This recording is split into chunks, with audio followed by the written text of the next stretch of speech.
Hey guys, Jacob from the Tripod here, where we break down every NRL game every week from a punting perspective.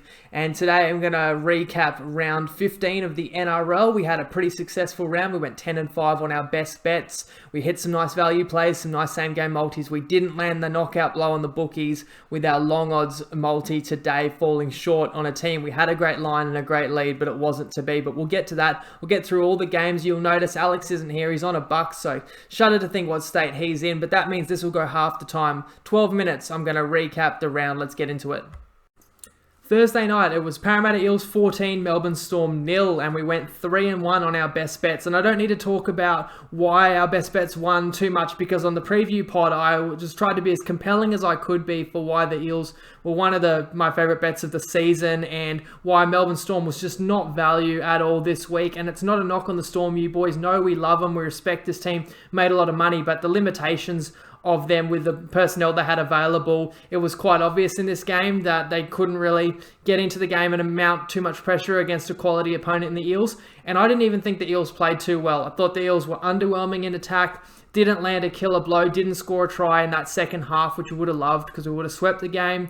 Another takeaway, the injury to Brandon Smith with the broken jaw is pretty serious, because we know what a great player he is for the Storm, especially when they get everyone back.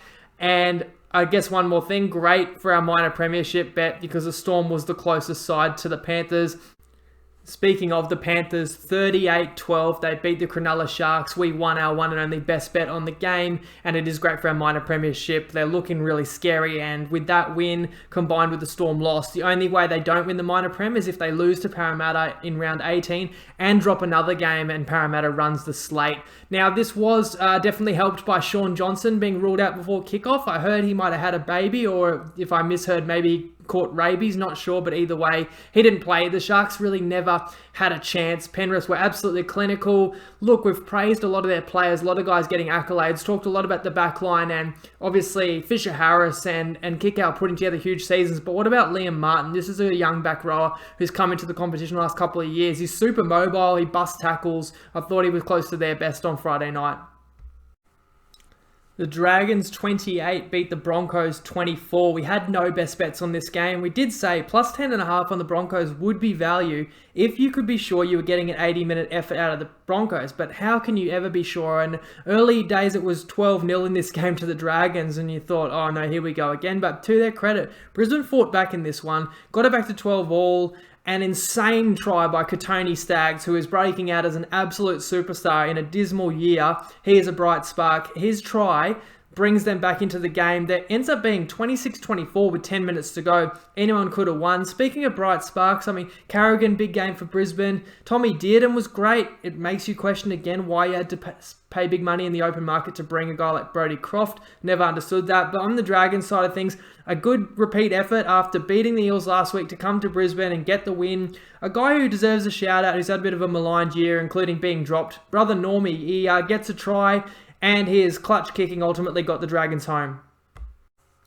Saturday afternoon, it was Raiders 36 defeating the Titans 16. We went 3-0 on our best bets, and there was some pushback this week on us going against the Titans. Look, they've been playing good footy, and we've made money on them. We dropped them a bit lower in our ratings this week, and the reasoning was the triple whammy of losing a close game to the Sharks, having that game ripped away from you with a bizarre moment. And then a result of that, losing Kevin Proctor. And Jairo as well. I know he hasn't had the best year, but he's still really a leader, and I'd argue the best player on that Titans team. And against a Raiders team that means business, that other than Hodgson is pretty close to full strength, that is sensing an opportunity to get into the top four in beautiful conditions, I really didn't give the Titans any chance in this one. And they scored first. I should say as well, Ash Taylor scratched before kickoff. That's lucky for us, I'll admit. But it was really never too close. Even with the Titans scoring first, the Raiders were comprehensive. They're showing they've got that spirit from last year. I thought that was typified by a guy like Josh Papali. A massive effort to chase down Jamal Fogarty for a certain try and get an ankle tap on him after chasing him for like 50 metres. A couple of guys that deserve a shout out for the Raiders. A couple of superstars that play in their backline. Kotrick, who I think is a great pickup for the Dogs. I think he's a little bit under the radar for just how damaging of a footy player he can be, and Jack Whiten was class again. Between them, I think 16 tackle breaks. They were much too much to handle for the Titans. Next game was Roosters 38 defeating West Tigers 16 at Leichhardt. We only went 1-1 on best bets. That's despite loving the Roosters. I think this was one of our worst beats of the year, really, when you consider on Wednesday, the line's -6. In fact, we were able to get a -5.5. They won the game by 22. We can't get them to win the second half by more than 3.5 points. And they were covering until the final second of the match. Nofaluma gets it down. It's actually sent up no try. But sure enough, the replay shows he gets it down with a millimetre to spare. We get backdoored there and we don't make money on the game. It's funny to me that we've bet against the Roosters, I think 5 of the last 6 weeks. We've been saying they're not the same team that was going gangbusters a couple months ago, and they're quite depleted. And I feel like that loss against the Storm 10 days ago made everyone else realise that they're depleted and made people lose confidence in the Roosters. But this was the week they got back Brett Morris, who bagged a double, got back Warrior Hargraves to shore up the middle, and they were outside the 4 when this game kicked off, and we actually had a lot of confidence they'd play well here, and they did. They had enough for the Tigers. The Tigers weren't bad in the first half, considering that they were down 20-0. They just got no breaks, and the Roosters were very sharp. And to the Tigers' credit, they came out fighting. They pulled the game back to 2012. A lot of teams would panic in that stage with the momentum that the Tigers had and Tigers playing for their season. But what I love about this Roosters team, even with the young halves, untried combination, they've just got such composure.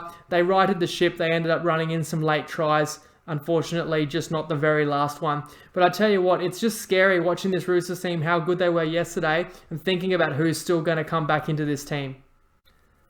The last game on Saturday was the Bunnies 56 destroying Manly 16, and we didn't have any best bets on this game. Lucky, because it was Manly's season pretty much on the line, and we respect their toughness, but we also understand the ability of the Bunnies. I don't think everyone has seen that in them like we have, and they finally showed it. Obviously, their performance of the year, and this was a tough spot. You had Tapau back from the concussion, and then Fanua Blake was a late inclusion to Manly, while Gagai was scratched for the Bunnies.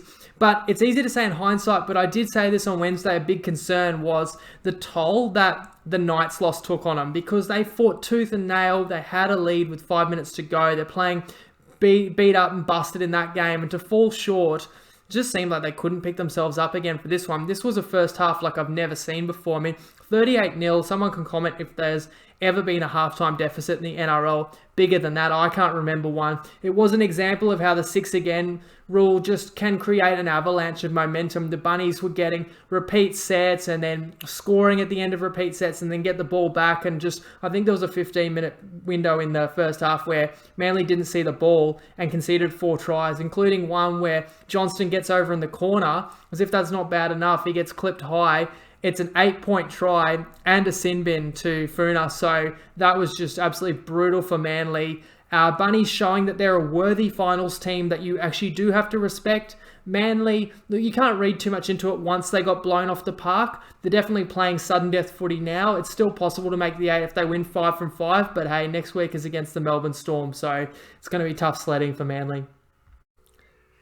Sunday afternoon, it was the Warriors 20 defeating the Bulldogs 14. We went 1-3 on our best bets, and I would say we've got most of the games in round 15 correct, but we have to say we didn't. Once again, we've underestimated the Warriors and the way that they fought back. Now, we got great bets on the Bulldogs, backed them on Wednesday, got them catching +2 and +2.5 in each of the halves, got them +4 for the game, and Warriors to not score 3 unanswered tries. The Bulldogs were favourites, -2.5 by the time the game kicked off today. Obviously, Harris Tavita and Kieran had a head clash in training and neither could play. That was a big advantage to us. And I'll just say I was really surprised, especially once the Warriors were 10-0 down. For them to come back and win this game was pretty remarkable. They get the try before half-time to make it game on. But you got a Dogs team that's won 1 from its last 10, a chance to get off the bottom of the ladder. Pretty dismal second half, because that game was there for the taking, and the Warriors with a more aggressive team. I thought guys like Nikorima always probing around the ruck. Turner, great debut, scored twice, both denied by the bunker. I actually felt bad for him. But how about Jack Murchie? He got the try off a great snatch off a bomb in the first half. He had an assist and a try in the second half that got them in front. And look, the Dogs still had their chances in saying all that. They lost by 6. We had +4. They had some momentum sets. They had some breaks. But Same old story with them missing a classy half. Like, they had some woeful fifth tackle options and moments where where there was an opportunity there to be taken, they couldn't do it. I guess that's why they're bottom. It cost us some money.